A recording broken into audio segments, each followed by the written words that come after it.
नमस्कार दोस्तों, हॉकपीट न्यूज़ में आप सभी का हार्दिक स्वागत है।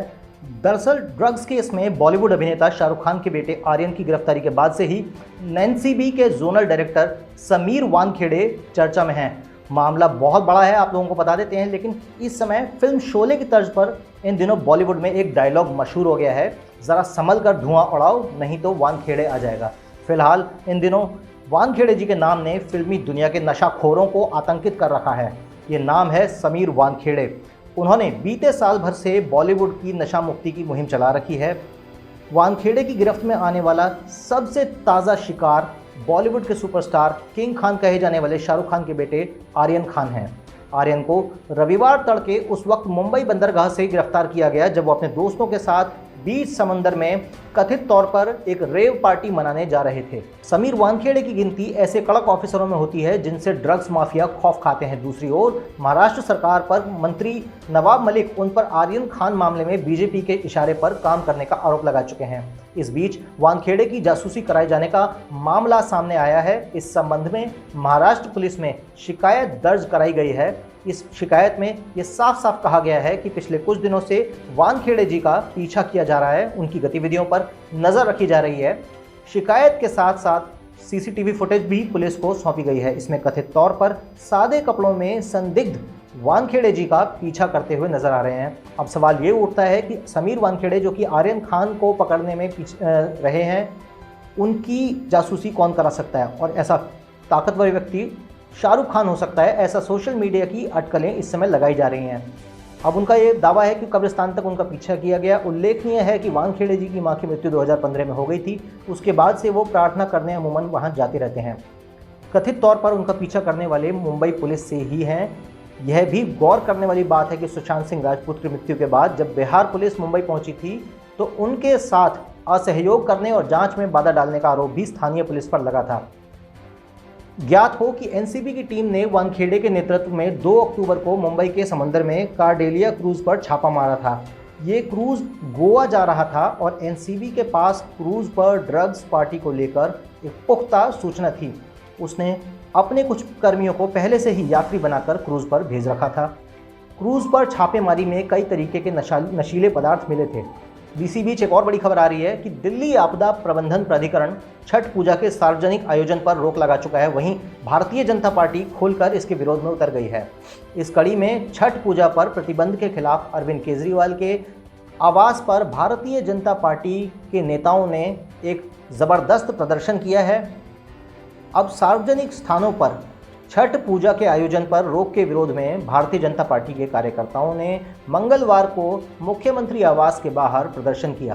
प्रदर्शनकारियों को नियंत्रित करने के लिए पुलिस को पानी की बौछार का प्रयोग करना पड़ा, जिससे पूर्व प्रदेश अध्यक्ष व सांसद मनोज तिवारी, जो कि भोजपुरी सिनेमा के जाने माने चेहरे हैं, और उनके समेत तमाम कार्यकर्ताओं को चोटें आई हैं। उन्हें सफदरजंग ट्रॉमा अस्पताल में ले जाया गया है। यहाँ पर उनका प्राथमिक उपचार किया गया।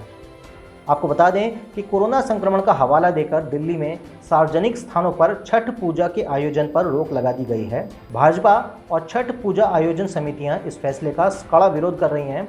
तिवारी इसे लेकर पूरी दिल्ली में छठ रथ यात्रा निकाल रहे हैं। मंगलवार को प्रदेश अध्यक्ष आदेश गुप्ता और मनोज तिवारी के नेतृत्व में कार्यकर्ताओं ने मुख्यमंत्री आवास के बाहर विरोध प्रदर्शन किया। दोपहर के समय प्रदर्शनकारी चंदगी राम अखाड़े पर एकत्रित हुए और वहां से नारेबाजी करते हुए मुख्यमंत्री आवास की तरफ बढ़ने लगे। प्रदर्शनकारियों को रोकने के लिए पुलिस ने बैरिकेड लगा रखे थे, लेकिन प्रदर्शनकारी उसे तोड़कर आगे बढ़ने की कोशिश करते रहे थे। उन्हें रोकने के लिए पुलिस को पानी की बौछार का भी इस्तेमाल करना पड़ा, जिससे मनोज तिवारी व कई अन्य कार्यकर्ता गिर गए, जिससे उन्हें काफ़ी चोट आई है। उन सभी को तत्काल अस्पताल ले जाया गया। उससे पहले उन्होंने कहा कि पूर्वांचल के लोगों की भावनाओं को आहत करने के लिए छठ पूजा पर विशेष प्रतिबंध लगाया गया है। हर हाल में पूजा का आयोजन किया जाएगा। ऐसे में सवाल उठता है कि दिल्ली में जब ईद के मौके पर कोई रोक टोक नहीं है तो छठ के मौके पर रोक क्यों है? आपको ज्ञात हो कि दिल्ली सरकार द्वारा छठ पूजा को भव्य तरीके से मनाने के कदम की भाजपा आलोचना कर रही है। वहीं आप नेताओं का कहना यह है कि भाजपा को यह समझना चाहिए कि सार्वजनिक स्थानों पर त्यौहार मनाने से कोविड-19 फैल सकता है। तो फिर हमारा सवाल यह है कि ईद के समय पर आपकी यही कोविड की जो समझदारी है कहाँ गायब हो जाती है? आप के मुख्य प्रवक्ता सौरभ भारद्वाज इस मुद्दे पर भाजपा की आलोचना करते हुए ये कह रहे थे कि दिल्ली सरकार कोरोना वायरस संक्रमण फैले बिना छठ पूजा मनाने के विकल्पों का पता लगाने के लिए विशेषज्ञों के साथ चर्चा कर रही है। वाह! अब आपको बता दें कि भाजपा की दिल्ली इकाई के प्रमुख आदेश गुप्ता पहले ही ऐलान कर चुके हैं कि छठ पूजा भव्य तरीके से मनाई जाएगी और पार्टी द्वारा शासित नगर निगम इसकी सुचारू रूप से व्यवस्था करेंगे।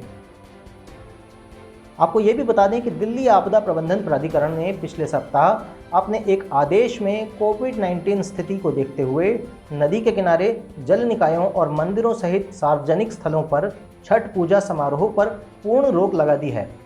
अब दोस्तों, यहाँ पर एक बड़ा सवाल आता है कि आखिर इस देश के अंदर चल क्या रहा है।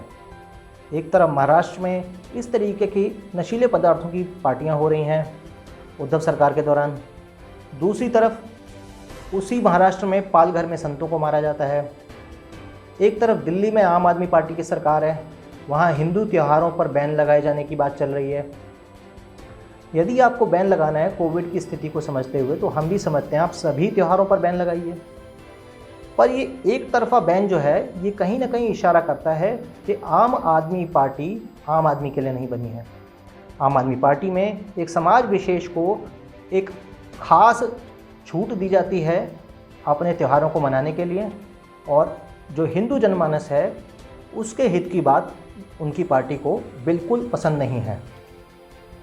तो क्या इस देश के अंदर इस तरीके की डेमोक्रेसी की हत्या करने वाली पॉलिटिकल पार्टी को आगे बढ़ने का समर्थन इस देश के लोग करेंगे या नहीं? ये एक बड़ा सवाल है।